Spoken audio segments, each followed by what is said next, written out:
परी बन गई बहू। पुष्पा जी का बेटा अमन पूरे 30 साल का हो चुका था। पुष्पा जी के परिवार में उनके पति और इकलौता बेटा अमन ही था।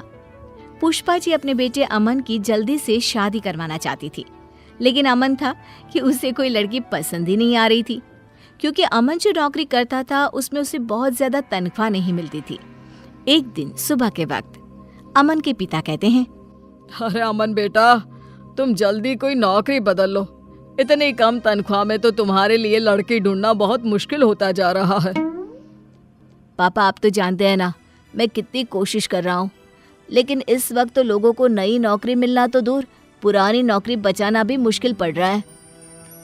हाँ, वैसे बात तो तेरी ठीक है बेटा, लेकिन क्या करें, तेरी उम्र 30 साल की हो गई है और अगर जल्दी तेरी शादी हुई नहीं तो क्या होगा आगे चलकर। अरे मम्मी पापा, मैं बार बार शादी की बात सुनकर बहुत थक गया हूँ, और ये सुबह ऑफिस जाते वक्त ये सब बातें नहीं हो तो बेहतर है। लेकिन मैं भी क्या करूँ बेटा, अब मैं भी बूढ़ी हो चुकी हूँ। जल्दी से घर में बहू आ जाए, घर के काम काज में मेरा थोड़ा हाथ बंटवा दे तो मुझे भी कुछ सहारा मिले ना। मैं समझता हूँ, लेकिन मैं क्या कर सकता हूँ। कभी आपको लड़की पसंद नहीं आती और कभी मुझे। अच्छा चलो कोई बात नहीं अमन बेटा, अभी तुम आराम से ऑफिस जाओ। मेरे दूर के एक दोस्त हैं, उनका फ़ोन आया था, उनकी रिश्तेदारी में कोई लड़की है, कल हमें उसे देखने जाना है। फिर से लड़की देखने जाना है पापा? मैं परेशान हो चुका हूँ ये बार बार नई नई लड़कियां देख देख कर। अरे अब ये तो करना ही पड़ेगा ना, तुम्हें इसमें भी कोई परेशानी है? नहीं माँ, कोई परेशानी नहीं है। ठीक है, मैं कल आपके साथ लड़की देखने चलूँगा। अमन परेशान होकर अपने ऑफिस चला जाता है और अगले दिन अमन और उसके मम्मी पापा लड़की देखने के लिए लड़की वालों के घर जाते हैं। लड़की की माँ कहती है, ये हमारी बेटी है सुधा, बहुत संस्कारी है हमारी बच्ची। जी हाँ, आपकी बेटी तो दिखने में भी काफ़ी अच्छी लग रही है। भाई मुझे तो ये बहुत पसंद है। अब आपको भी हमारा बेटा पसंद हो तो आप भी बता दीजिए। देखो बहन जी, दिखने में तो आपका बेटा भी काफ़ी अच्छा दिखता है, बस अब यही जानना बाकी रह गया है कि आपका बेटा कमाता क्या है। मेरी तनख्वाह 20,000 है। हो सकता है आने वाले टाइम में मुझे कोई अच्छी नौकरी मिल जाए और तनख्वाह और बढ़ जाए।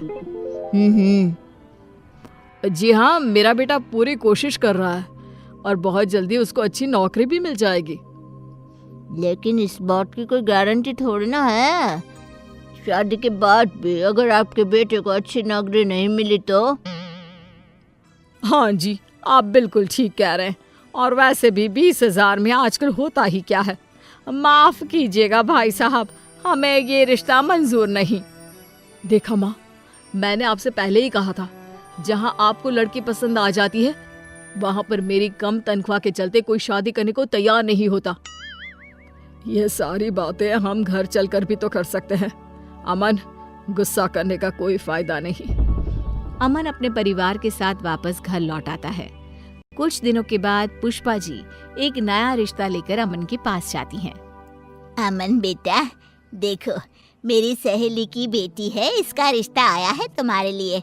ये लोग कल ही हमारे घर आ रहे हैं। ओहो, फिर से लड़की देखनी पड़ेगी क्या?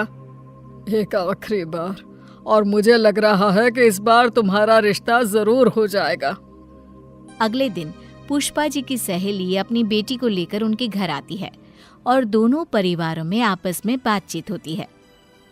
देखो, मैं पहले ही तुम्हें बता देती हूँ कि मेरे बेटे की तनख्वाह बहुत ज्यादा नहीं है, लेकिन इसमें कोई बुरी आदत नहीं है। मेरा बेटा बहुत संस्कारी है।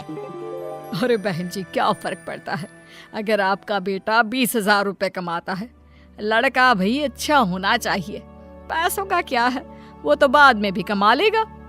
ये हुई ना बात, फिर तो हमारे बच्चों का रिश्ता जरूर पक्का हो जाएगा। बस अमन अपना जवाब बता दे। अमन बेटा, तुम्हें मेरी बेटी पसंद तो है ना? क्या मैं इस बात का जवाब 1-2 दिन में दे सकता हूँ? मेरा मतलब अभी मैं कुछ डिसाइड नहीं कर पा रहा हूँ। इतनी जल्दी कुछ भी कहना मेरे लिए मुश्किल है। पुष्पा जी की सहेली अपनी बेटी के साथ अपने घर वापस लौट जाती है। उनके जाने के बाद अमन नाराज होते हुए अपनी माँ से कहता है, क्या माँ, आपने देखा वो लड़की दिखने में बिल्कुल खूबसूरत नहीं है, मुझे नहीं करनी उससे शादी। तुम्हारी बात तो ठीक है बेटा, लेकिन अब हमारे सामने कोई चारा भी नहीं है।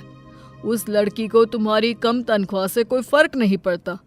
मेरे हिसाब से तो ये बहुत अच्छा रिश्ता है। लेकिन अमन पुष्पा जी की सहेली की बेटी के साथ शादी करने को तैयार ही नहीं होता। फिर से वही बात हो गई।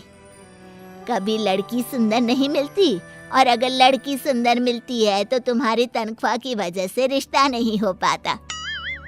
अमन अपने मम्मी पापा की बातों से परेशान होकर घर से बाहर निकल जाता है। रात बहुत हो चुकी थी। अमन बहुत परेशान था। वो एक पार्क में जाकर बैठ जाता है। तभी पार्क में पीछे झाड़ियों से किसी के रोने की आवाज उसे सुनाई देती है। कौन है? कौन वहां रो रहा है? मैं हूँ, इन पेड़ों के पीछे। अरे लेकिन तुम कौन और पेड़ों के पीछे क्या कर रही हो? तुम तो दिखने में किसी परी की तरह लग रही हो। मैं परी ही हूँ, मेरा नाम परी है। अरे तुम्हारा नाम क्या? तुम तो बिल्कुल परियों की तरह खूबसूरत हो।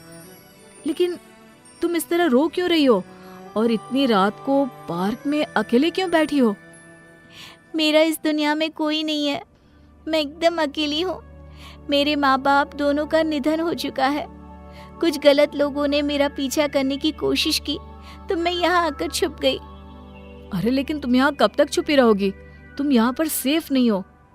तो क्या करूँ, कहाँ जाऊँ, मेरे खुद समझ में नहीं आ रहा।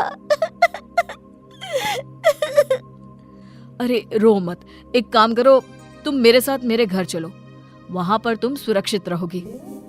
अमन उस लड़की को लेकर अपने घर आ जाता है। उस लड़की की खूबसूरती देखकर पुष्पा जी हैरान हो गई थी। वो लड़की 4-5 दिन अमन के घर पर ही रहती है।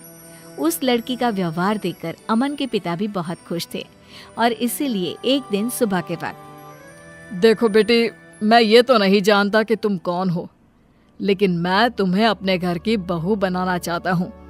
हाँ, मैं भी कब से वही बात सोच रही थी, लेकिन फिर मुझे लगा पता नहीं परी को अच्छा लगे भी या नहीं। मुझे इस बात से कोई ऐतराज नहीं है। वैसे भी आप लोगों ने मुझे इतना प्यार दिया है, लेकिन अगर अमन जी कहेंगे तो ही मैं उनसे शादी करूंगी। मैंने तो जब तुम्हें पहली बार देखा था ना, तभी अपनी पत्नी बनाने का फैसला कर लिया था। तुम हो ही इतनी खूबसूरत, और फिर तुम्हें मेरी कम पैसों वाली नौकरी से भी तो कोई परहेज नहीं है। नहीं, मुझे आपका परिवार बहुत अच्छा लगा और मैं हमेशा आप लोगों के साथ रहना चाहती हूँ। और इस तरह पुष्पा जी को परी के रूप में एक बेहद खूबसूरत बहू मिल गई।